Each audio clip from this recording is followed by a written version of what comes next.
Hello everyone. 34ನೇ ಪ್ರಶ್ನೆಯನ್ನ ನೋಡೋಣ. 200 is equal to 2ರ ಘಾತ m ಗುಣಿಸು 5ರ ಘಾತ n ಆದರೆ m ಮತ್ತು n ಗಳ ಬೆಲೆಯನ್ನು ಕಂಡುಹಿಡಿಯಿರಿ.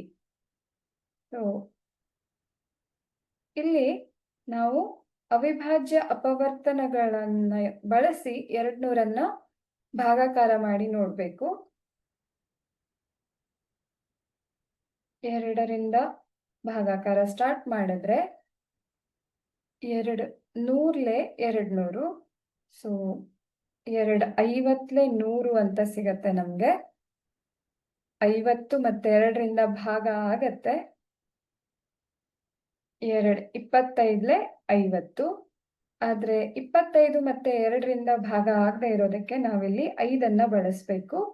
5 5 25, 5 1 5. ಈ ಅವಿಭಾಜ್ಯ ಅಪವರ್ತನಗಳನ್ನ ನೋಡಿದ್ರೆ ಇಲ್ಲಿ 2 ಮತ್ತೆ 5 ಮಾತ್ರ ಇದೆ. ಇದನ್ನ 200ರ ಅವಿಭಾಜ್ಯ ಅಪವರ್ತನಗಳನ್ನ ನೋಡೋಣ.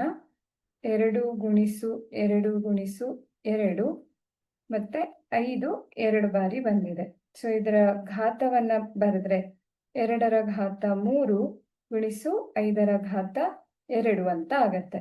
ಸೊ ಕೊಟ್ಟಿರುವಂತಹ ಒಂದು ಸಮೀಕರಣದ ಜೊತೆಗೆ ಇದನ್ನ ಹೋಲಿಕೆ ಮಾಡಿ ನೋಡಿದ್ರೆ ಕೊಟ್ಟಿರೋ ಸಮೀಕರಣ 200 ಇಸ್ ಈಕ್ವಲ್ ಟು 2ರ ಘಾತ m ಗುಣಿಸು 5ರ ಘಾತ n ಅಂತ ಇದೆ. ಸೊ ನಮ್ಗೆ ಸಿಕ್ಕಂತಹ ಸಮೀಕರಣ 2ರ ಘಾತ 3 ಗುಣಿಸು 5ರ ಘಾತ 2 ಅಂತ ಇದೆ.